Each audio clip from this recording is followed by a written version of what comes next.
India में यहाँ पे जुवेनाइल जस्टिस बोर्ड के सामने प्रेजेंट करा गया। बहुत जरूरी है कि ये बच्चा अपने घर जा पाए। खुद प्रधानमंत्री जी को भी लेटर लिखा है, रिसीव भी हुआ है, और जो जम्मू एंड कश्मीर के लेफ्टिनेंट गवर्नर हैं मनोज सिन्हा जी और भारत के प्रधानमंत्री नरेंद्र मोदी जी, उन्हें इसका संज्ञान लेना चाहिए और उस बच्चे को वापस पाकिस्तान भेजना चाहिए। नमस्कार, मैं मोन्टू राजा एंटी करप्शन इंडिया से स्वागत है आपका।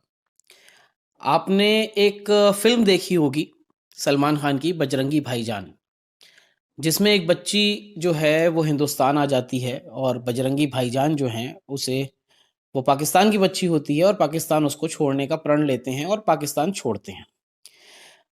रियल ज़िंदगी में भी एक ऐसी घटना घटित हुई है जहाँ पे एक 14 साल का बच्चा अज़मत अली, जो पाकिस्तान के बॉर्डर पे जो गांव है ताती नोट, वहाँ रहता था और कबूतर घर में पले हुए थे।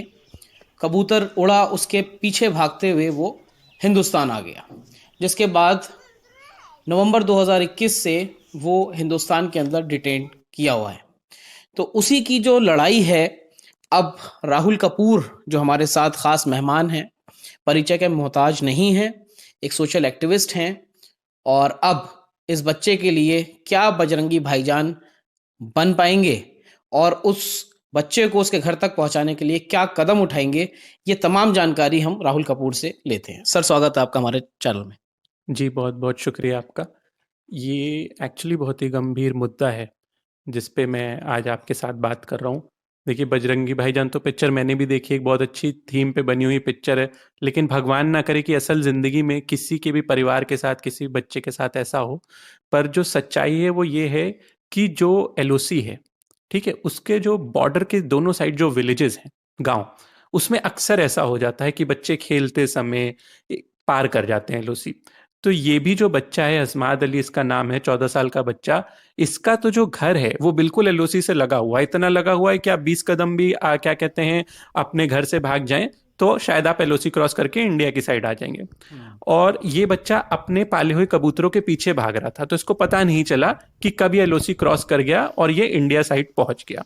ये नवंबर 28 की घटना है, पिछले साल नवंबर 28 2021 की। उसके बाद से 2.5 महीने हो चुके हैं, फिर इसको इंडिया में यहाँ पे जुवेनाइल जस्टिस बोर्ड के सामने प्रेजेंट करा गया। अभी ये जम्मू कश्मीर में एक सिटी है रणबीर सिंहपुरा, वहाँ के जुवेनाइल होम में बंद है, 2.5 महीने से ज़्यादा हो गए। अब इसके नाना नानी वहाँ बहुत परेशान है क्योंकि उनके नाना नानी ने उसे पाला है। इसके मामा बहुत परेशान है, उनके घर में हर रोज़ आप ये समझिए बहुत दुख का माहौल है, वो हमेशा रो रहे हैं। तो मेरे संज्ञान में मामला आया कुछ दिन पहले और मैंने कहा कि मैं इस पे एक मुहिम छोड़नी चाहिए, बहुत ज़रूरी है कि ये बच्चा अपने घर जा पाए, क्योंकि अभी उसका पूरा जो करियर है, जो पूरा उसका ज़िंदगी है वो उसके सामने है। वो वहाँ पर एक स्टार स्कूल्स नाम में है, क्लास 8th में।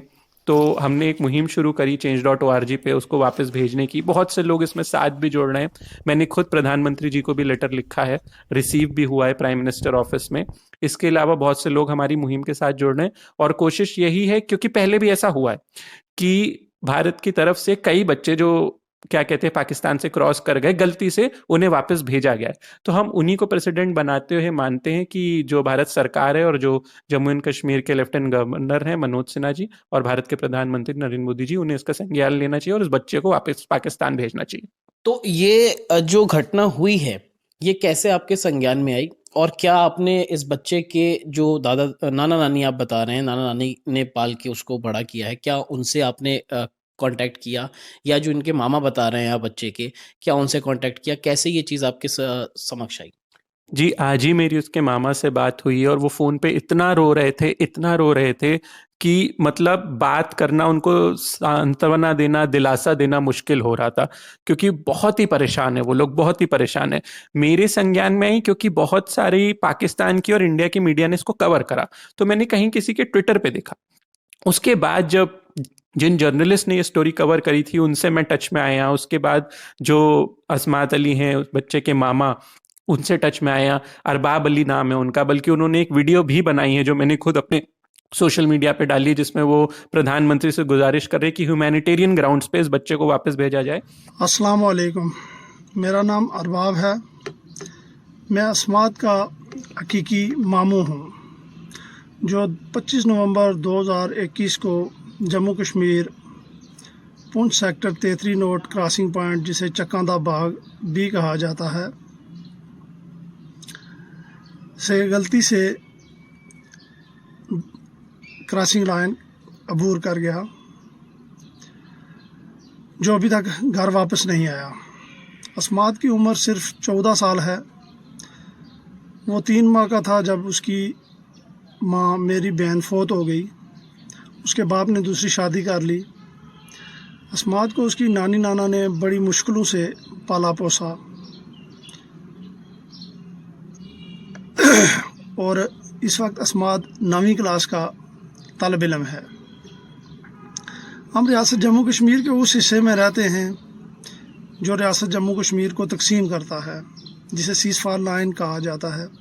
बल्कि यूँ कहें कि हमारे घर की दीवार के साथ ही सीज़फायर लाइन शुरू हो जाती है। मेरा भांजा अस्मात, जिसे परिंदों से बहुत प्यार है, उसने घर में भी परिंदे पाल रखे हुए हैं, कुत्ता भी रखा हुआ है। तो उसने उस दिन परिंदे उड़ाए जो कि उड़ के उस तरफ चले गए। वो बच्चा था, उसे मालूम नहीं था और वो परिंदों के पीछे भागता हुआ सीज़फायर लाइन क्रॉस कर गया, जो अभी तक वापस नहीं आया। हमारे घर वाले इंतहाई परेशानी के आलम में। मेरी माँ यानी कि अस्मात की नानी, जिन्होंने उसे पाला है, वो बहुत कर्ब में है, पूरा दिन रोती रहती हैं। इसका नाना भी पूरा दिन रोते रहते हैं। उस घर का बड़ा मैं ही हूँ जो मेहनत मजदूरी करके निज़ाम चलाता हूँ। इस वीडियो के ज़रिए मैं ये कहना चाहता हूँ कि हमारे घर सख्त परेशानी के आलम में है। बराए मेहरबानी इंसानी हमदर्दी से हमारा भांजा हमारे घर वापस भेजा जाए। हमारा किसी सियासी जमात, किसी गिरोह से कोई ताल्लुक़ नहीं है। हम सारे इंसानी रिश्ते में हैं। इस इंसानी रिश्ते के तहत हिंदुस्तानी वज़ीर आज़म से मैं ज़ाती तौर पे अपील करता हूँ। वही हमारी भी रिक्वेस्ट है प्रधानमंत्री से, देश की सरकार से, कि ह्यूमैनिटेरियन ग्राउंड्स पे इस बच्चे को वापस भेजा जाए। तो ये उनके मामा से तो बात हो ही चुकी है, पर और जहाँ पे उनके नाना नानी रहते हैं वहाँ तो इंटरनेट कनेक्टिविटी भी बहुत कम है, तो वहाँ से वो अपना कोई संदेश भी नहीं भेज पा रहे, उनसे बात करना भी मुश्किल है। लेकिन हाँ, उनके मामा से मेरी बात हुई, वो बहुत परेशान है और बस उनकी एक ही गुजारिश है कि, और वो ये भी कह रहे हैं कि हमारे किसी पॉलिटिकल पार्टी, किसी चीज़ से कोई लेना देना नहीं, आप बस हमारे बच्चे को वापस भेज दें। और इसमें एक चीज़ जानना बहुत ज़रूरी है कि जो बच्चे के ऊपर एफआईआर हुई है पुंछ पुलिस स्टेशन में, एफआईआर 295/2021, इसमें कोई भी नेशनल सिक्योरिटी का चार्ज नहीं है। ठीक है, कोई ऐसा चार्ज नहीं है जिससे नेशनल सिक्योरिटी को थ्रेट हो, जिससे राष्ट्रीय सुरक्षा को थ्रेट हो।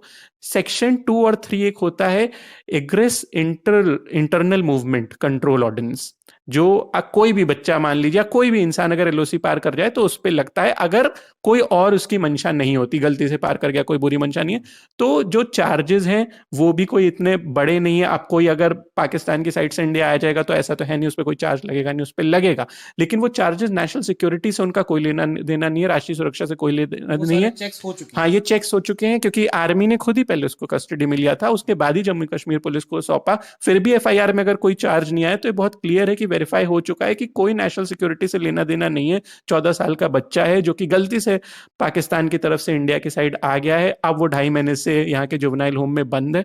तो बहुत जरूरी है कि उसको भेजा जाए, जिससे कि उसकी आगे की जिंदगी अच्छी हो पाए और उसका परिवार जो इतना परेशान है वो भी एक राहत की सांस ले पाए। तो क्या आपने उस बच्चे से भी कांटेक्ट करने की कोशिश करी या हो पाया, क्या रहा उसके? देखिए, जो बच्चा है वो तो अभी जुवेनाइल होम में बंद है, तो क्योंकि मेरे को तो पता है, मैं पहले जो तिहाड़ जेल है वहाँ पे भी सोशल वर्कर रह चुका हूँ, काम कर चुका हूँ, तो वहाँ तो एक ड्यू प्रोसेस होता है। वहाँ पे ऐसा नहीं है कि आप फोन पे बात कर सकते हैं, या वहाँ पे ऐसा नहीं है कि आप सीधे जाके मिल सकते हैं। वहाँ पे तो एक ड्यू प्रोसेस होता है कि बच्चे के जो रिश्तेदार हैं वही मिल सकते, ठीक है, उनका नाम लिखा जाता है। अब आप सोचिए कि ऐसे समय में जब बच्चे के रिश्तेदार बॉर्डर के उस तरफ है पाकिस्तान में, वो कैसे आके मिलेंगे? तो इस समय तो उस बच्चे से कोई नहीं मिल पा रहा होगा। इसलिए जरूरी है कि पूरा भारत देश एक होकर उस बच्चे के लिए आवाज उठाए कि अगर उसके रिश्तेदार पाकिस्तान के उस तरफ है तो कोई बात नहीं, पूरे भारत में उसके रिश्तेदार हैं, हम सब उसके रिश्तेदार बनकर उसके लिए आवाज उठाए और उसे वापस भेजें। ये क्योंकि इंसानियत कहेंगे, इंसानियत के नाते एक अच्छा काम आप कर रहे हैं, तो जो भी इस समय हमें देख रहा है